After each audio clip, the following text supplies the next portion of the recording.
Reforço Betel. Aprendizagem acontece com olhar de amor. E Prefeita Betinha Magalhães oferecem Jornal Mundial.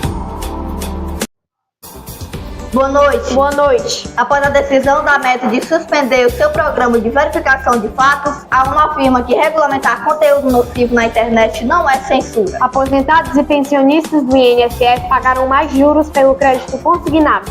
A Receita Federal alerta para um golpe com uma suposta cobrança de taxas sobre o Pix. O órgão esclarece que não existe tributação sobre a forma de pagamento e nunca vai existir.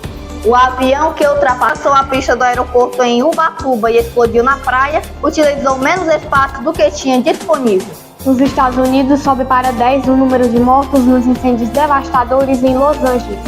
Na Venezuela, Nicolás Maduro toma posse para o terceiro mandato como presidente do país.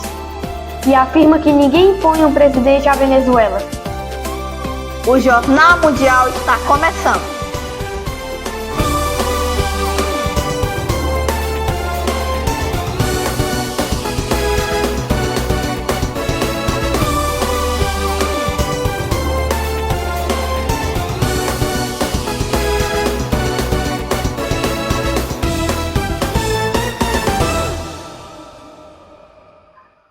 A ONU alertou que mais de 3 milhões de crianças no Sudão do Sul correm o risco de desnutrição. O país sofre as consequências de uma guerra que se arrasta há mais de um ano. Um total de 3.200.000 crianças com menos de 5 anos de idade correm o risco de desnutrição aguda no Sudão, devastado pela guerra este ano. O alerta foi feito pelo Fundo das Nações Unidas para a Infância. Eva Hinds, oficial de comunicações do Unicef no Sudão, disse à AFP que desse número, cerca de 772.000 crianças correm o risco de desnutrição aguda grave, a forma mais mortal de desnutrição.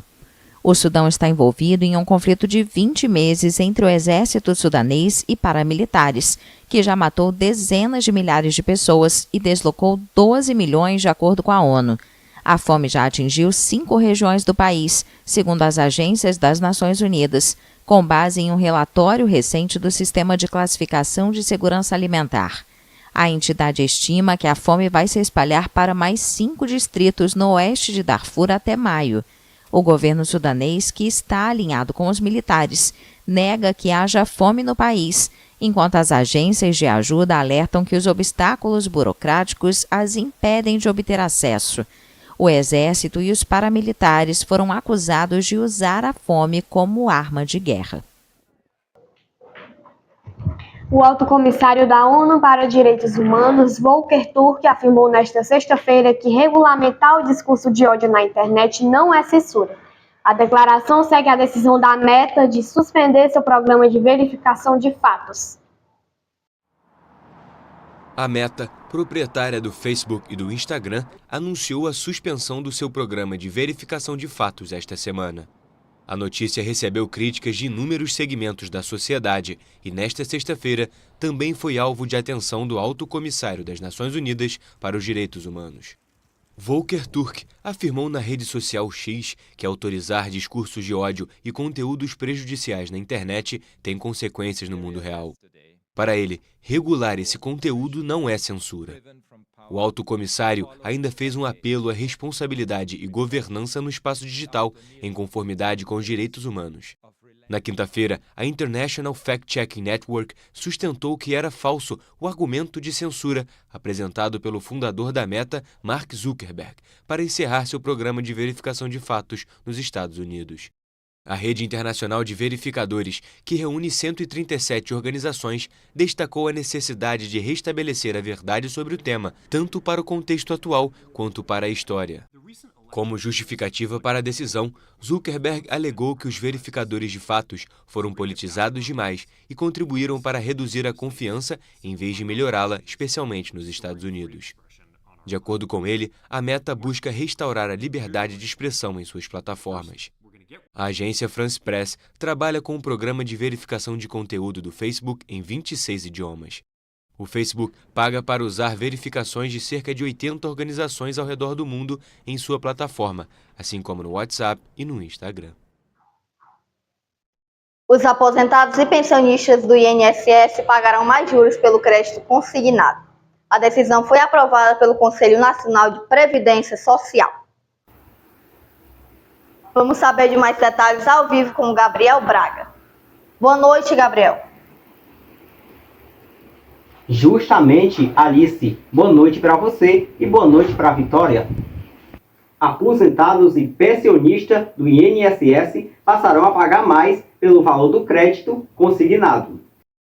Os aposentados e pensionistas do Instituto Nacional do Seguro Social, o INSS, enfrentarão um aumento nos custos das futuras operações de crédito consignado. Por 13 votos a 1, o Conselho Nacional da Previdência Social, o CNPS, aprovou nesta quinta-feira 9, em Brasília, o novo limite dos juros de 1,8% ao mês. O teto anterior, de 1,66% ao mês, estava em vigor desde abril do ano passado.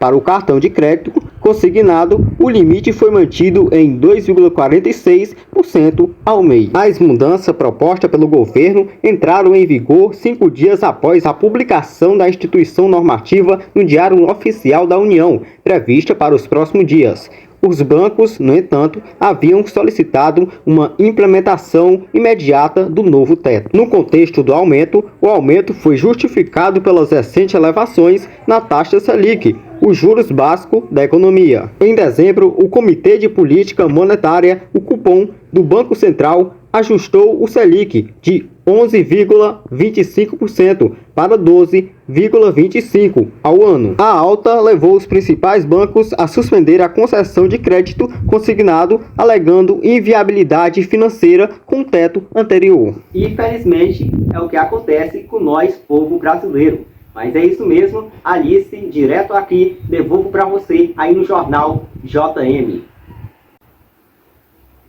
Obrigada pelas suas informações. Um bom fim de semana para você, Gabriel. Nicolás Maduro tomou posse hoje para o terceiro mandato como presidente após uma eleição contestada e afirmou em seu discurso que ninguém impõe um presidente à Venezuela. Veja na reportagem de Luiz Felipe. Nicolás Maduro tomou posse nesta sexta-feira, dia 10, em uma sessão solene na sede da Assembleia Nacional em Caracas. A cerimônia, presidida pelo chavista Jorge Rodrigues, encerra um processo eleitoral marcado pela falta de transparência, autoritarismo e violência extrema contra qualquer pessoa que ousou se opor ao atual regime. Maduro não apresentou provas de que venceu o pleito, ao contrário da oposição, que realizou uma contagem paralela das atas eleitorais, reivindicando a vitória para o opositor Edmundo González Urrutia. No início de 2024, as autoridades eleitorais barraram a candidatura de Maria Corina Machado, principal líder da oposição a Maduro. Edmundo González surgiu como candidato surpresa, sendo um dos poucos a conseguir registrar-se para a disputa. Às poucas semanas das eleições, o governo de Maduro revogou convites feitos a observadores internacionais, aumentando as suspeitas sobre o processo eleitoral. Veja a seguir um alerta da Receita Federal sobre um golpe com a suposta cobrança de taxas sobre o Pix. E sobe para 10 o número de mortos nos incêndios em Los Angeles.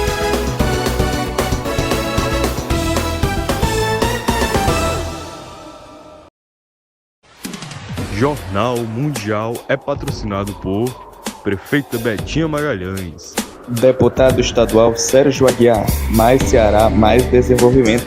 Ebert Importados, a loja mais amada de Camusim, e Reforço Betel. A aprendizagem acontece com um olhar de amor.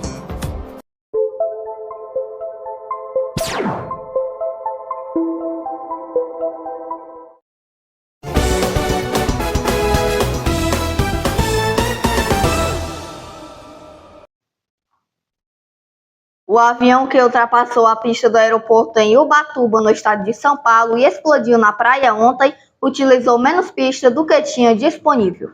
Foi o que afirmou o presidente da Rede Voa, concessionária que administra o aeroporto. Veja na reportagem de Caio Teles.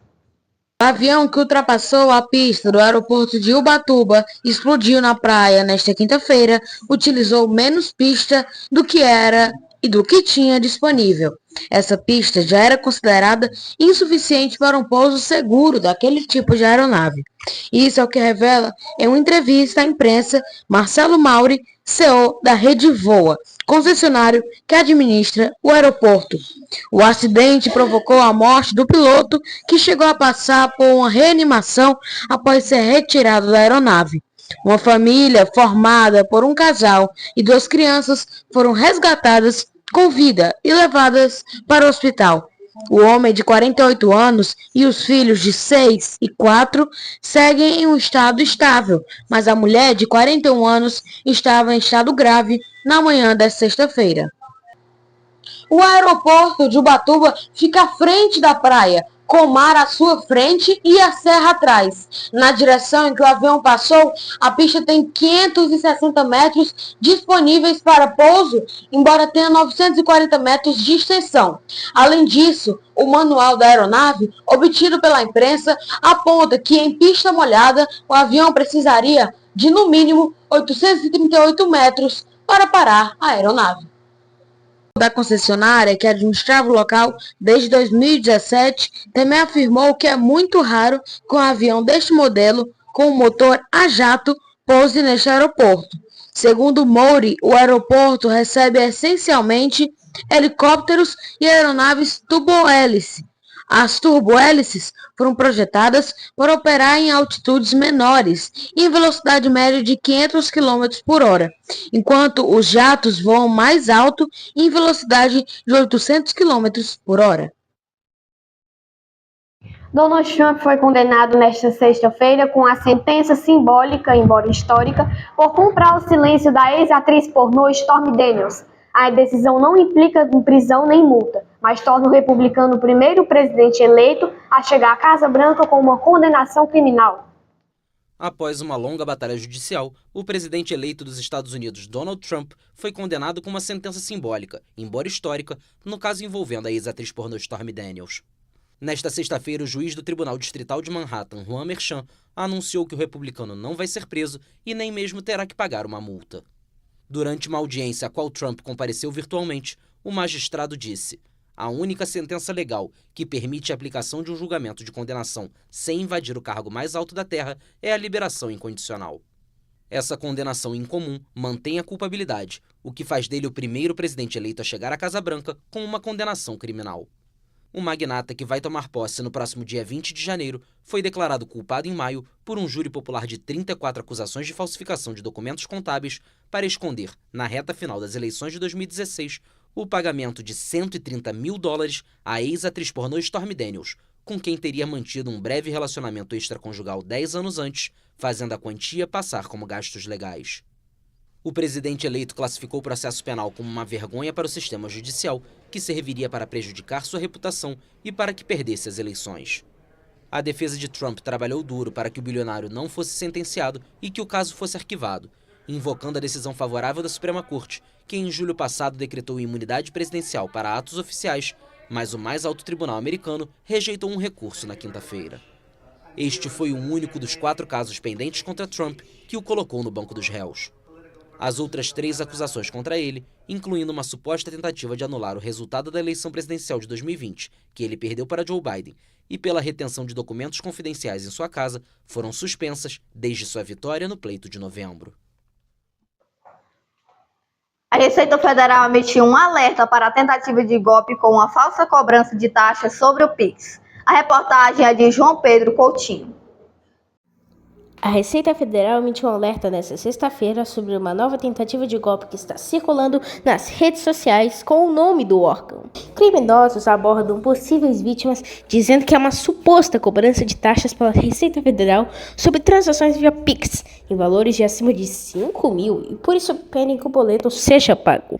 Mas, no entanto, alerta a Receita. Não existe tribulação sobre Pix e nunca vai existir, até porque a Constituição não autoriza imposto sobre movimentação financeira. As novas regras da Receita de fiscalização sobre transações financeiras que começaram neste ano estão sendo alvo de dúvidas da população, mas não implicam na cobrança direta de nenhum imposto. O que houve foi um aumento do monitoramento, já que as instituições serão obrigadas a repassar a Receita dados sobre as movimentações dos contribuintes. E se o valor movimentado for diferente do declarado, pode ceder o alerta do fisco. Em uma das mensagens da tentativa do golpe, que a Receita Federal teve acesso, os golpistas pedem para que a vítima pague um boleto no valor de R$ 845, sob o risco de ter o CPF bloqueado. E para tornar mais convincente, utilizam até nome, cores e símbolos oficiais. E a Receita reforça que não envia cobranças ou comunicados por SMS, WhatsApp e redes sociais. O órgão utiliza apenas o portal ECAC, Centro Virtual de Atendimento ao Contribuinte, e o site oficial com canais seguros de comunicação. João Pedro Coutinho, Jornal Mundial. Pelo menos 10 pessoas morreram nos incêndios devastadores que consomem a cidade de Los Angeles, nos Estados Unidos. Os serviços meteorológicos alertaram que a situação pode se agravar ainda mais.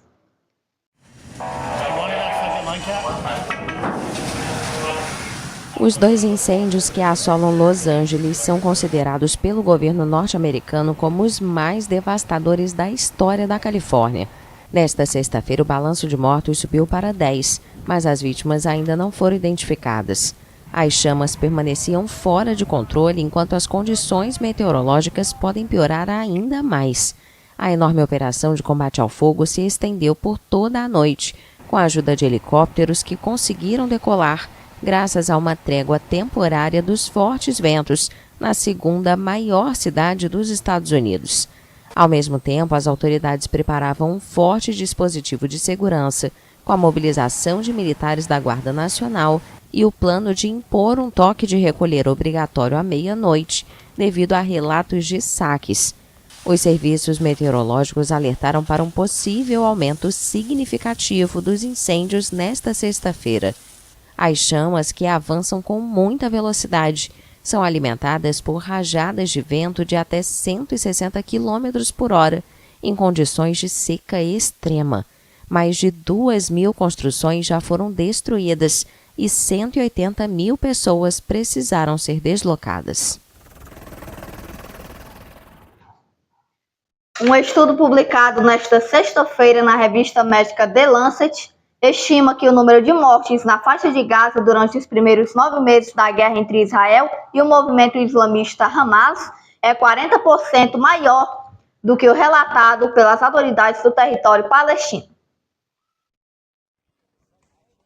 O número de mortos da guerra em Gaza tem sido objeto de debate, desde que Israel lançou sua campanha contra o Hamas em resposta ao ataque islamista ao seu território em 7 de outubro de 2023. Nesta sexta-feira, um estudo da revista médica The Lancet estima que a tragédia pode ser 40% maior do que o relatado pelas autoridades do território palestino durante os primeiros 9 meses da guerra. Desde o início do confronto até 30 de junho de 2024, o Ministério da Saúde do enclave, governado pelo Hamas, relatou 37.877 vítimas. Mas o estudo publicado na revista americana acredita que o número de mortes causadas por lesões traumáticas em Gaza, nesse período, esteja entre 55 e 78 mil. Pesquisadores calculam que o número provável de pessoas mortas pela guerra no território durante esse período é de 64.260, ou seja, 41% a mais do que o número oficial. Esta cifra representa 2,9% da população de Gaza antes da guerra, uma em cada 35. Esse número inclui apenas as mortes causadas por ferimentos traumáticos, deixando de fora as mortes indiretas desencadeadas pela falta de cuidados médicos ou alimentos. Também não inclui as milhares de pessoas desaparecidas que podem estar enterradas sob os escombros. Os pesquisadores empregaram um método estatístico chamado captura-recaptura, usado em outros conflitos. Essa técnica se baseia em dados de 3 listas, uma do Ministério da Saúde, com base em corpos identificados em hospitais e necrotérios. Uma segunda, a partir de um formulário online fornecido pelo Ministério, para que as pessoas informem a morte de seus entes queridos, e uma terceira, estabelecida a partir de avisos de obituários publicados nas redes sociais. O Serviço Europeu Copérnicos afirmou que a temperatura média do planeta aumentou mais de 1 grau nos últimos 2 anos. O mundo viu sua temperatura média aumentar nos últimos 2 anos, além de 1,5 graus Celsius, ou seja, superou o limite simbólico estabelecido pelo Acordo de Paris para combater a mudança climática. De acordo com o Observatório Europeu Copérnicos, 2024 foi o ano mais quente já registrado desde que as estatísticas começaram em 1850. É improvável que o novo ano quebre esses recordes novamente, mas o serviço britânico Met Office alertou que 2025 pode ser um dos 3 anos mais quentes já registrados. Em 2025, ano marcado pelo retorno ao poder de Donald Trump nos Estados Unidos, os países também devem anunciar seus novos compromissos climáticos, atualizados a cada 5 anos no âmbito do Acordo de Paris de 2015. Os esforços para a redução de gases de efeito estufa estão diminuindo em alguns países ricos, menos 0,2% nos Estados Unidos no ano passado. Segundo Copérnicos, em 2024 e na média entre 2023 e 2024, o aquecimento superou 1,5 grau em comparação à era pré-industrial. Isso não significa, porém, que o limite mais ambicioso do Acordo de Paris, que deve durar pelo menos 20 anos, tenha sido cruzado. Mas destaca o fato de que as temperaturas globais estão subindo além do que os humanos modernos já vivenciaram. Cientistas garantem que o aquecimento global atual não tem precedentes em pelo menos 120 mil anos. Por trás desses números, há uma série de desastres agravados pela mudança climática, como inundações históricas na África e na Espanha e furacões violentos nos Estados Unidos e no Caribe. Em termos econômicos, desastres naturais causaram 320 bilhões de dólares em perdas no mundo todo. Avisando que amanhã não haverá Jornal Mundial, porém voltaremos na segunda-feira com nossa programação normal. Para rever nossas reportagens, volte o vídeo aqui no YouTube e não esqueça de seguir nossa página lá no Instagram. O Jornal Mundial de hoje termina aqui. Boa noite. Boa noite, bom fim de semana.